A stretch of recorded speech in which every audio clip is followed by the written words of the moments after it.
Hello, I'm Debbie Loveworth-Tuck, Editor of Employee Benefits, and welcome to today's webinar on future-proofing employees' financial wellbeing in association with Aviva. Over the past few years, difficult economic conditions have presented financial challenges for many individuals. As a result, numerous employers have implemented measures to support their employees' financial wellbeing. But how can organisations help staff to achieve a baseline of financial security? How can they ensure they truly support employees' financial wellbeing needs and overcome the barriers to engagement?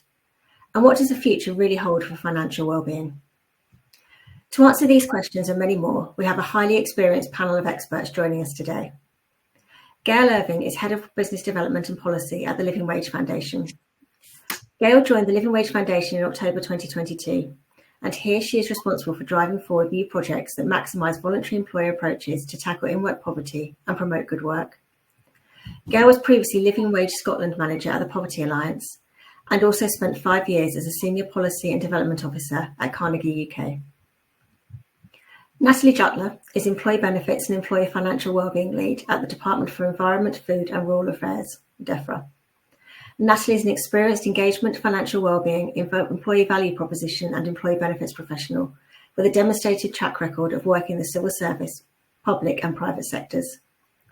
She is skilled in employee benefits, salary sacrifice arrangements, employee financial capability and wellbeing strategies and schemes. Laura Stewart-Smith is Head of Client Engagement Workplace at Aviva. Laura has worked for Aviva since 2005 in a variety of roles, gaining significant experience, working with a wide variety of employers and developing engaging materials that convey important messages. Welcome all. Morning. Morning. Now, today we'll be taking questions throughout the session, so please do post any that you may have for our panel in the chat box on your screens, and we'll answer those as soon as we can.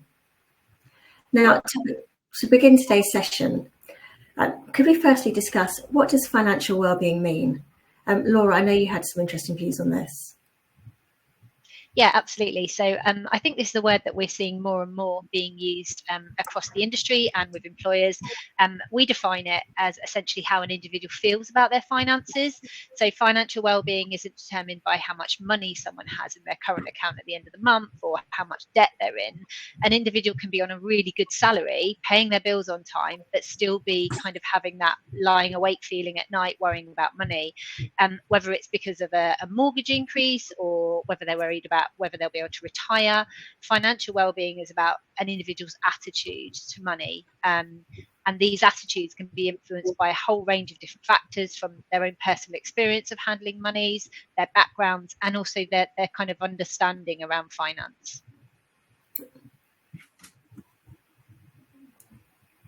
Thanks, Laura. So we know the last few years have been extremely difficult times for a number of people. So what are some of the current trends in financial wellbeing? Gail, if I could start with you on this one, please. Yeah, sure. Well, I can just kick off by saying, I'm from the Living Wage Foundation, so we accredit employers who provide a living wage and living hours and living pensions to provide some financial security and kind of provide that floor so that people can build their overall financial well-being and resilience and are not in poverty.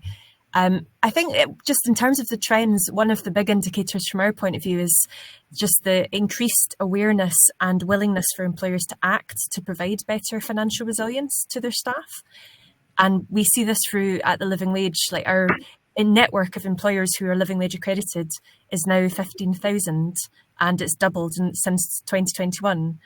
So that is just an incredible movement, like coming out of the pandemic and followed very, very quickly by a cost of living crisis, which was really terrible for the lowest paid in particular, but for many of us. It really amazes me that we have seen employers being really willing to act, even when it's been a really difficult period for them as well. No one's been saying it's been an absolute dream trading period over the last several years. But I think there is, particularly because of the sacrifices and the difficulty of the pandemic and then that real visible hardship during cost of living, it seems from our point of view, we feel like employers are just much more aware of how difficult it is to be on a low income and much more willing to try and take a few concrete actions at the very minimum to actually make sure they're providing a bit more security. I also think I'll just add a couple more things, and then I'd love to hear from the other panels as well about some of the other big trends happening. But I think from our point of view, the increased interest in not just wages, but also looking at the interaction with the hours that people work and trying to understand how an overall benefits package can provide both some of the flexibility that many workers want, but also some of the better security that many low-paid workers in particular need. So, for example, from our point of view, we have our living hours scheme, which is all about ensuring that employers do not only offer the living wage, but they also offer enough working hours and enough predictability of shifts and hours to workers who are on fluctuating shifts, so that they actually know what they're getting, from week to week, month to month. They know what kind of income they're going to get, and they can plan not only their finances, but also have a bit of work-life balance because they know what they're going to be working and what else they can fit in their life around that.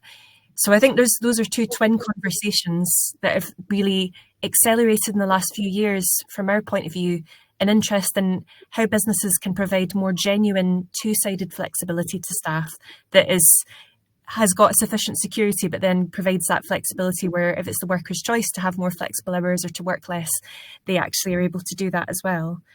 And just one final thought, which I think is really interesting given that we're only a couple of weeks after a general election. It does feel that there's more of a move towards increased regulation in this area in terms of not necessarily financial security more broadly, but particularly focused on the minimum protections that employers should provide on things like minimum hours, as well as providing the expectation to provide more flexible work, which of course can also help more people get into work and stay in work depending on what's going on in their lives. There was a move towards that in the last several years from the last government, but I think we're going to see much more of a discussion around that and probably legislation coming on a lot of different areas that touch on financial wellbeing in the autumn. Debbie, can I come in? Because I think I'm probably coming in from the other side. The trends that I'm seeing are more from the employee's point of view. Absolutely agree with everything you said, Gail. Couldn't have said it probably anywhere near as well as you articulated it. But I do feel that the employees are starting to now buy into stuff more and they have much more, they absolutely want to know more. They're much more eager to get involved. I think everyone is kind of looking, we ran a campaign from the outset of the energy crisis that was called cost of living, making your money go further, cutting costs and making your money go further. And I think what we're seeing is once they start to see a little bit of help from those benefits, they're then looking at what else can I do? And I think that the younger generation as well, for me, I have a mid-20s child in my life, and his friends all seem to be a lot more aware about what's available to help them out there. And I think if you went back 5-10 years even, nobody really knew what was out there that could help, and I think that for me is what I'm seeing, is that the eagerness of the employees to take up whatever you give them, not all of them obviously, but there definitely seems to be a trend in their interest, I think. So I think that's really interesting, Natalie, to hear that individuals are more aware of these things. So at Aviva, we've been running some research, which is our Working Lives report, which will launch later this year. And I've had a sneaky peek at it and looked at some of the statistics. And 3/4 of employers believe that financial wellbeing programs are important for employee retention and satisfaction. And I think to your point, Natalie, if you go back, 10, 20 years ago, it probably wasn't on individuals' radars. So absolutely, employers are taking this area really, really seriously, and they are thinking about how they kind of adapt their support to their employees. I was just going to add one final thing, if that's okay, Debbie, which is just, Laura and Natalie, I don't know if this is your experience too, but I feel like the cost of living crisis provided a really, I don't want to say useful context, because obviously it was a horrific situation, but I feel like that really prompted employers to look at financial well-being in their financial packages and consider it from the perspective of their lowest paid workers much more. Whereas I think in the past, there's been more of a tendency to look at financial well-being as a slightly more middle-class approach, rather than some of the measures that I know many employers took to really try and protect and even just provide really basic things for their staff who were at the very lowest paid side of the spectrum and really feeling the difficulties of that crisis. So I think that's kind of opened up the conversation a lot more. I agree, but I think back to Laura's point as well. Whilst it opened up the conversation, it very much feels like that both sides had to do something, so employees were much more vocal because of that, which meant that it became the norm. And I think, it's back to Laura's very first point about what is financial education, what is financial wellness, what do they all mean? I think people have always assumed that, if you have a low wage or you don't have a lot of money, that actually they're the people that are struggling. But in real terms, how many of those people at the higher end of the scale weren't checking their energy bills, providers weren't checking whether they were getting the best deal from Sky or Virgin or whoever? Whereas we know that those with the lower incomes tend to do more of that. So I think that definition has absolutely become more of a thing for people to consider. And I think the other thing that was really, really interesting for me is I normally present with a slide of 5 different types of people, and prosperous at one end, and then you've got the other end. But during the pandemic, that flipped on its head, because company directors were not getting furlough and they weren't getting paid. Apart from their minimum £200, they weren't getting their dividends. And so suddenly those people that were perhaps really prosperous were finding themselves not. And those people that were going out, younger people maybe working in London, buying 10 coffees a week, going out after work for something to eat and whatever, were suddenly at home with loads of money and didn't know what to do with it. So I think what it did is it really kind of forced people to take time to think, okay, well, I'm in a completely different situation now. What does that mean for me as a person and my longevity, from earning money? That's great, thank you all. So what, in your opinion, do employers need to do now and in the future to help employees achieve a baseline of financial security? So I'll start us up on that, Debbie, because I think that's a huge part of what my team do at Aviva. So it's tailored engagement. It's nothing new when it comes to that, but we know from research that plus 60% want that tailored support. Employees are much more likely to engage with wellbeing support if they're faced with something that's relevant to them, as opposed to lots of information, kind of go and find what you need to sort of thing. So I think it's really important that where we can, we try and personalize that content. We can look at segmentation to try and make it relevant. What's relevant to the younger population might not be relevant to the older population, different priorities, all that sort of thing, I think is really key for employers to consider. Brilliant. It's interesting you've touched on segmentation there. Natalie, I know that's something you're really passionate about, to look at how can employers then really segment the financial wellbeing needs of their workforce? Yeah, so I think this is a really interesting one, especially with someone like me that has a huge HR background. It's always been very much about, let's look at the, equality, diversity of our employees.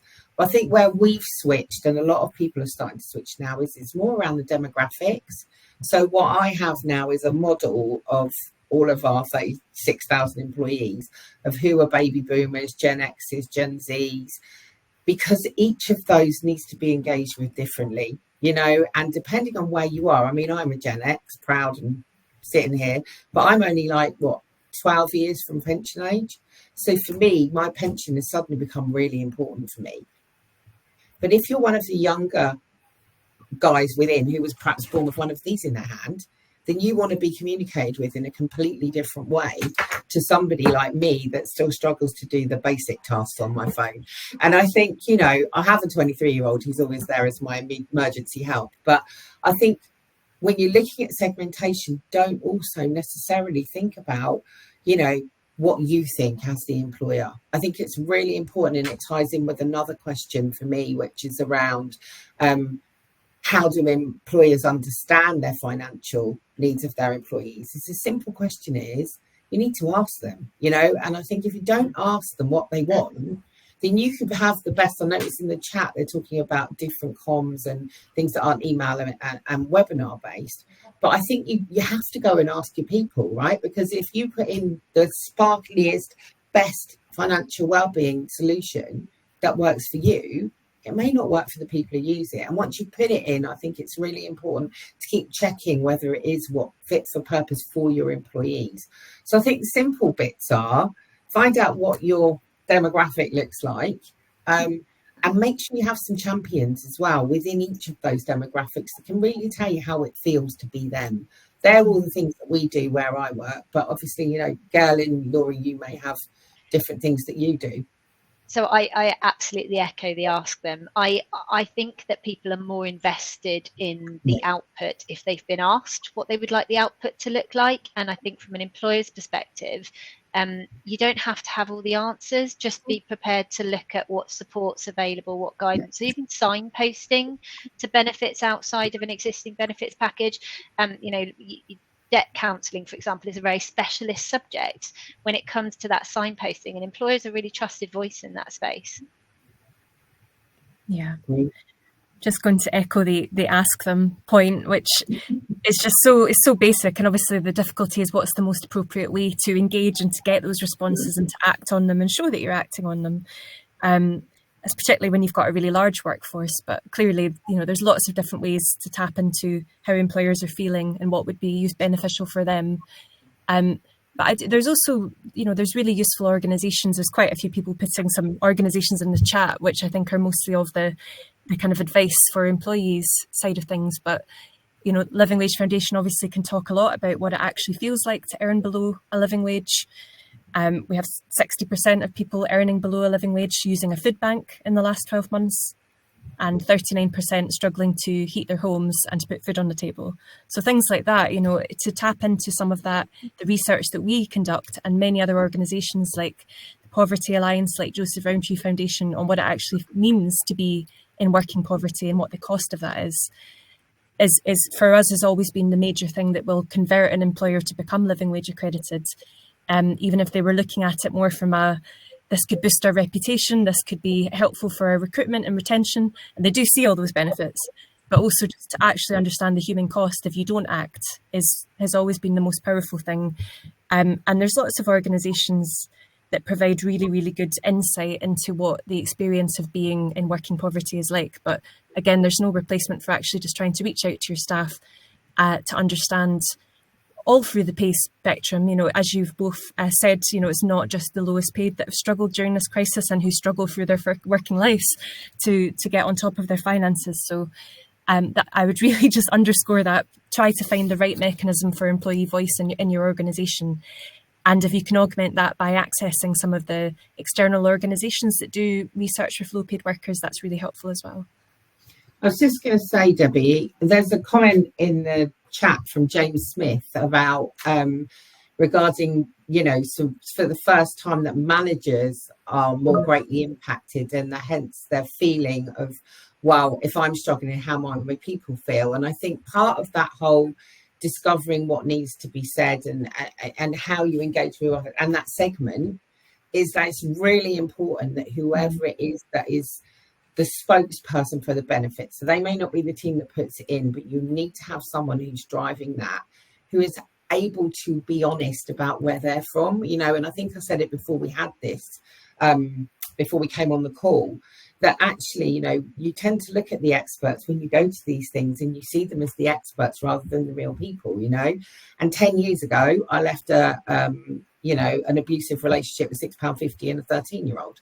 And that was all I had. You know, so for me, when I talk about that, it encourages employees to talk about it because it feels it's normal. And if you think about where mental health was maybe 20 years ago and where it is now, you know, I feel like we're just breaking the ground with financial wellbeing to do the same, because it's still such a taboo subject and people don't like to talk about it. But if you can get people talking about it, then you can really help to support them and segment it so you get them the right help that they need. Yeah, I would absolutely agree, Natalie, that the word taboo subject and finances, it's kind of in our DNA, right? It's part of our society. Yeah. We don't like to talk money. And having somebody who's brave enough to stand up and share their story like you have done so today is a massive kind of breakdown ability for us to break down those barriers in terms of engagement. We know from the research that most employees, so about 50%, would rather talk to their friends and family to cope with their feelings about anxiety. that might work really well for them. It might not.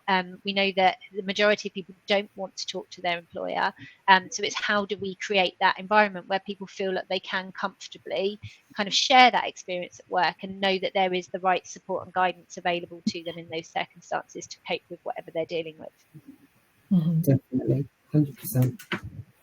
So are there any other suggestions that you would then have for organisations in that position who are looking to remove some of those barriers and overcome the taboo really about speaking about financial matters in the workplace? Further.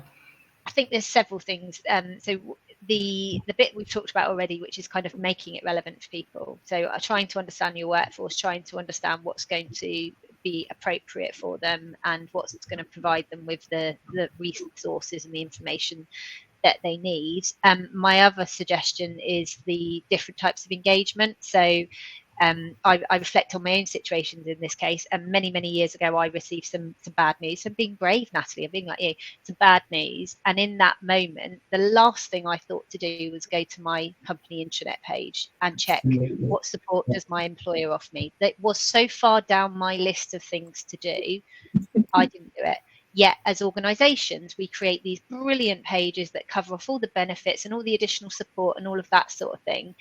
But we need to keep promoting that, keep reminding people, it can be, there's a question in the chat around how do you get workforces that aren't engaged, aren't desk-based engaged. So there's loads of different things, having your HR team stood in the canteen talking about what your benefits package looks like, where people can go for it, posters in the toilets, very much different media, because you want it to feel holistic. You want it to be like a complimentary message and not just an email that drops into your inbox once a year that tells you that the benefits package is updated, because that will absolutely resonate right there and then. But in 6 months' time, when that moment of, oh my God, what do I do? Going to the internet, probably, I say probably because it might be on some people's list of things to do, won't be very high up. Yeah, and for us, what I was very keen to put in was a one-stop shop. So all of our benefits now sit within our employee benefits platform from our provider, but link back out to our intranet. And we've literally just recently streamlined it. So it's really clear that financial benefits are a tile right on the front page now. And in there's all different parts of financial benefits that perhaps you wouldn't think about, like we give enhanced maternity leave and paternity leave, and there's lots of other things that we do. But it's interesting seeing James again putting in the chat about how do we make sure that people aren't listening to social media and getting, scammers and all sorts of things. And I think what we try to do is very much make sure that we point people inside of our platform to trusted sources. So I noticed there's a lady from MAPS, the Money and Advice and Pension Services, on the call as well, and very much we point to them. We have our benefits provided with a financial wellbeing hub, same as you, Laura. But I think it is so hard, James. I think the answer is you can't stop people from doing that, because back to Laura's point, they're more likely to be sitting on their phone scrolling through social media in an evening than looking at your employee benefits platform. So those people that are champions, standing in the canteen and doing all those different things, you just need to build your champions so that they have someone to go to. I think one of the, just a slightly different angle, but one of the interesting things we notice about our accreditations, living wage, living hours and living pensions, is quite often when an employer goes through the process of becoming accredited and introducing that as part of their kind of promise to their staff, that security guarantee, it opens up a lot of other conversations and often leads to other changes and improvements to the overall package or the dialogue about what is beneficial for the workers. So on things like living hours, for example, the employer has to consult with the workers about, would you like to work more hours? Would you like to work 16 hours? I can offer you that if you want it. Quite often they find a lot of people that say, actually, no, I'm quite happy with what I have now, but they've never gone through that process of actually checking that people are able to make ends meet on the hours that they have. And I think even more so with living pension, which is our newer accreditation, but that is calling for a savings target of 12% of annual salary, which is absolutely the minimum required to basically escape poverty in later life. It's not going to deliver a wonderful, all singing, all dancing retirement, but it is to help people protect them from poverty. But just by putting out that number, it starts up a much bigger conversation within the workplace. And quite often we find lots of employees, what we've heard anecdotally from employers like Aviva, for example, is saying just by introducing that, they've got so many more people within the workforce actually talking to their managers, talking to each other about, God, I didn't even know what my pension was before. I wasn't saving into it. I wasn't like, what do I actually need? If 12% is the minimum you're recommending, what should I be looking at for my own lifestyle? And just, it seems to be sparking a much more tailored engagement in their pension savings, which is kind of what we want. You know, I think a big part of living pension, given the scale of the pensions kind of ticking time bomb that we have in society at the moment in terms of pensions adequacy, just to start the conversations in workplaces is really important. So I think that's a really interesting point you've made there, Gail. And it kind of highlights something for me that I've had conversations with multiple employers with over the years.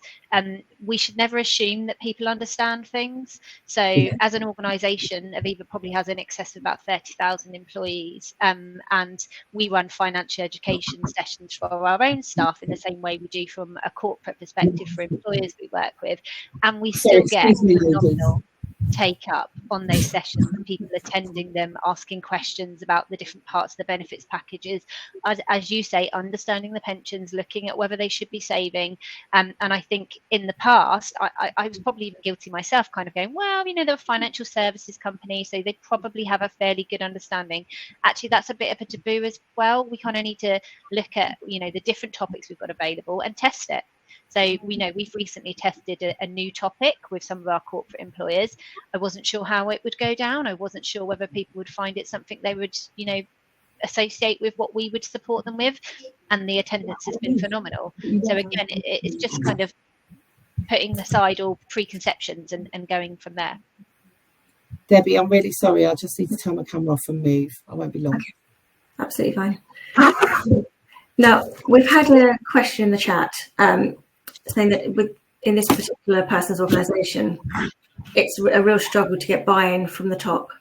Do you have any tips that you could share or advice that you could give on sort of how to ensure buy-in sort of from the top down within an organisation?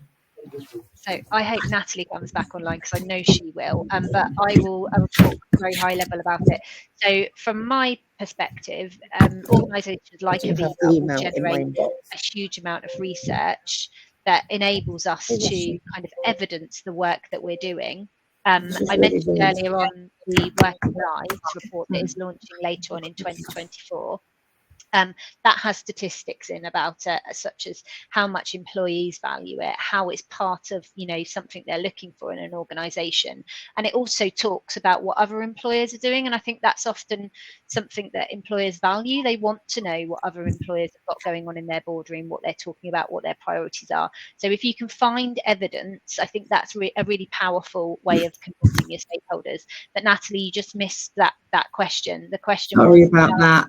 I don't know what happened. In our organisation, it's such a struggle to get buy-in from the top. You were talking about this earlier, so I wanted to give you the opportunity to come back in on that. Yeah, so I think for me, your buy-in from the top is the hardest thing. We have literally been in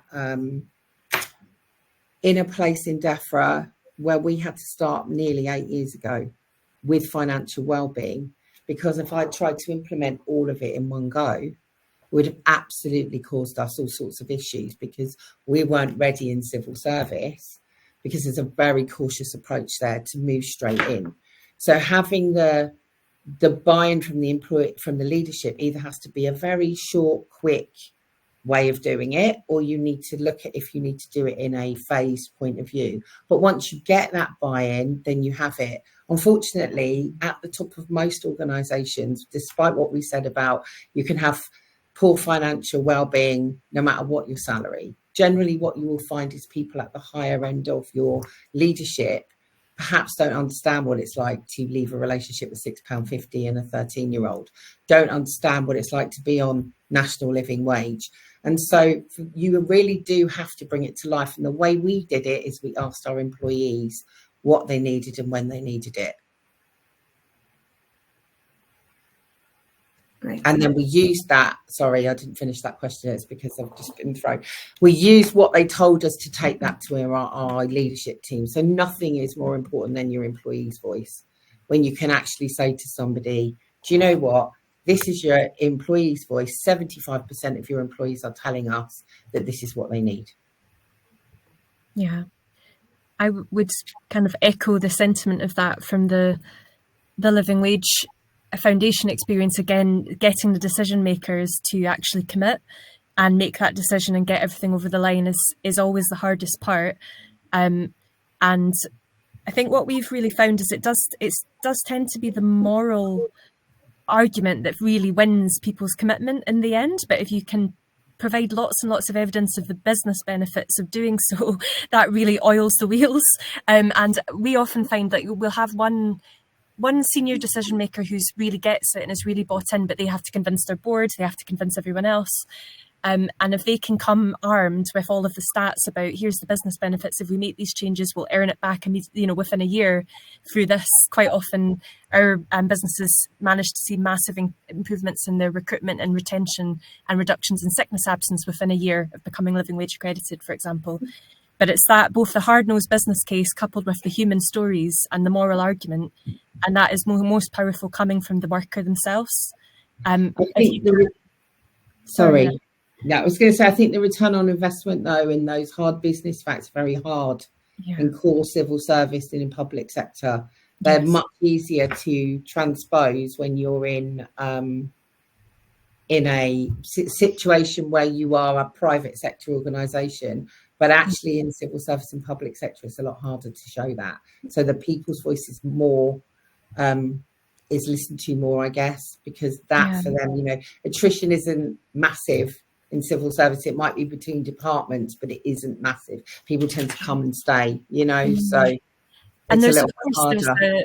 There's that value for money pressure is always there in government, and that's another consideration about, if the worker gets paid more, what does that mean for the number of workers we can employ and the services we can provide and deliver? But I think we find it interesting with government departments is it's an easier sell with local authorities, because there's a sense of like being rooted in a place and being an anchor institution and wanting to be a model of good recruitment, good employment, in order to try and convince other local employers to follow suit and to do some of these good things for their workforce. But it's always been a harder slog for us with UK central government departments for many, many reasons. But some of the pressures that you talked about there, or the lack of impetus in other areas that you get more in private sector, definitely resonates with our experience too. Great, thank you. Now, we've talked a lot this morning about some of the areas and sort of resources that you can signpost employees to for more guidance and advice. We've had a question in the chat sort of saying that communication around financial wellbeing can sometimes be quite difficult when, as an organisation, you can't afford to pay inflation and pay increases. There's always a worry that the staff there will worry that they're simply being posted to resources rather than being paid a decent wage. They're not sure how other organisations manage this. Do you have any tips or advice at all for any of your employees in that position? So I can talk a little bit about it.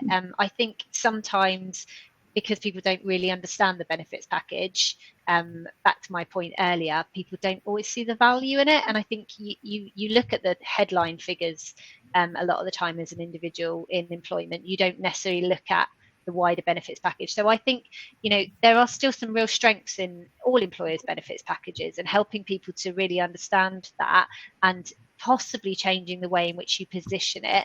So without kind of knowing the detail of the benefits package, is difficult to say. But, one of the things we've done in pensions in the past is, we've said for you pay in £80 and for that you get £500 going in. And trying to give people a different way of looking at things is often quite helpful in terms of the communications that you're looking to do. Yeah, and I think, with the benefits package, I was talking about this earlier as well, it very much is about the narrative.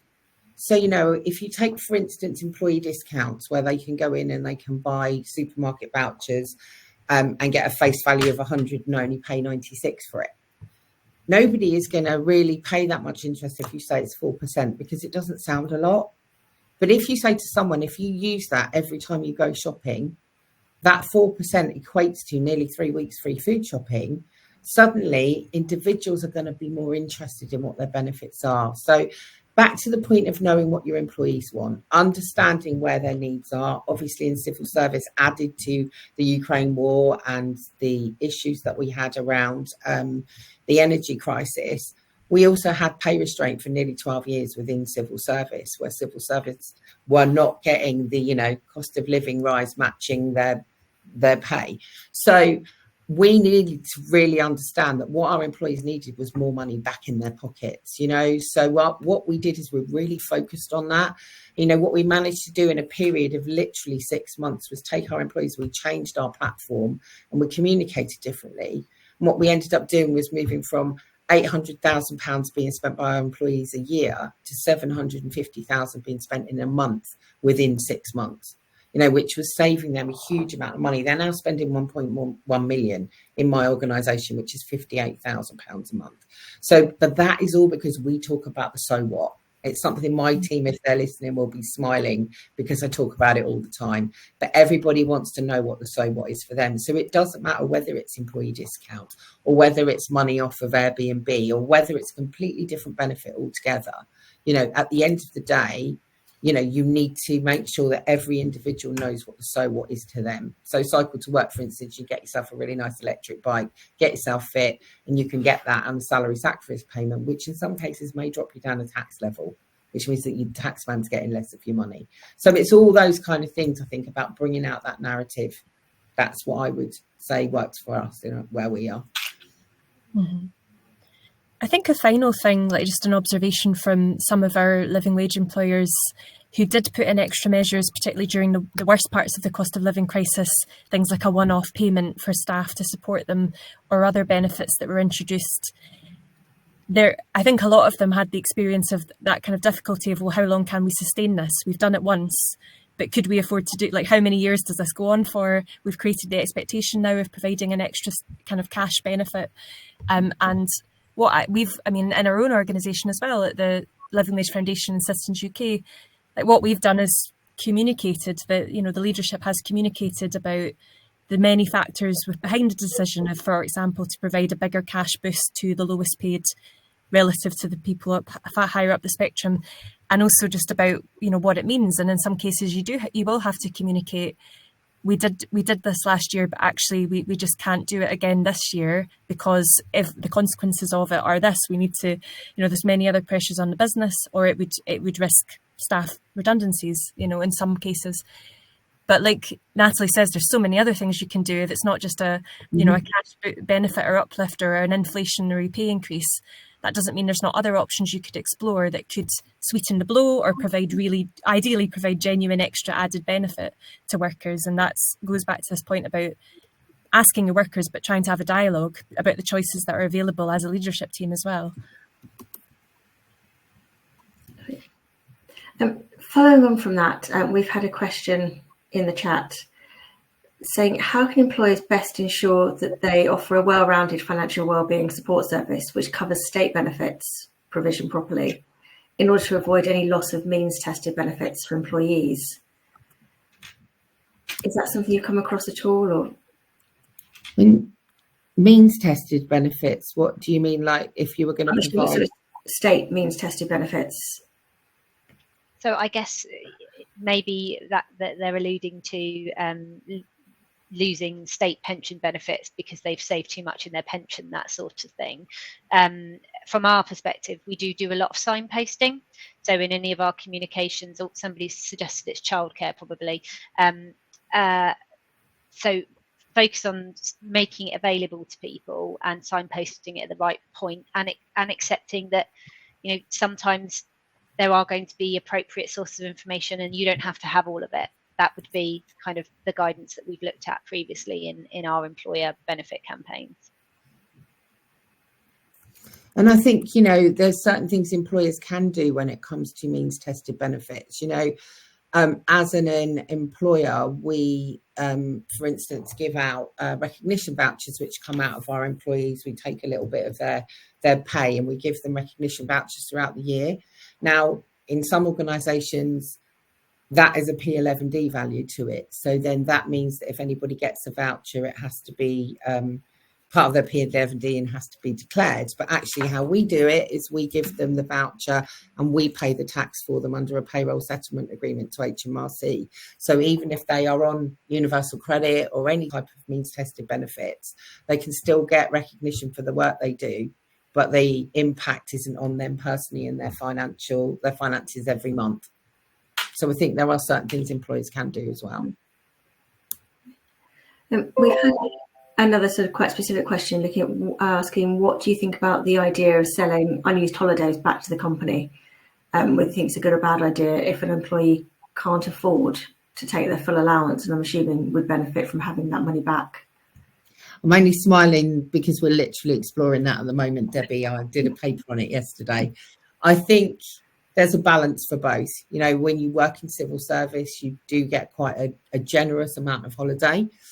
So we have a buying and a selling leave scheme. But I think you need to make sure that there is some kind of measures and checks and balances to make sure that individuals are definitely taking their statutory holiday, and that, you know, people are not tempted to sell holiday and then end up physically or mentally or even financially in a place where it's not great for them. So I think there's a balance to be had with it. I think it's a great way if somebody, you know, says, you know, I get 30 days holiday, but I only need to take 25 because that's all my other half gets.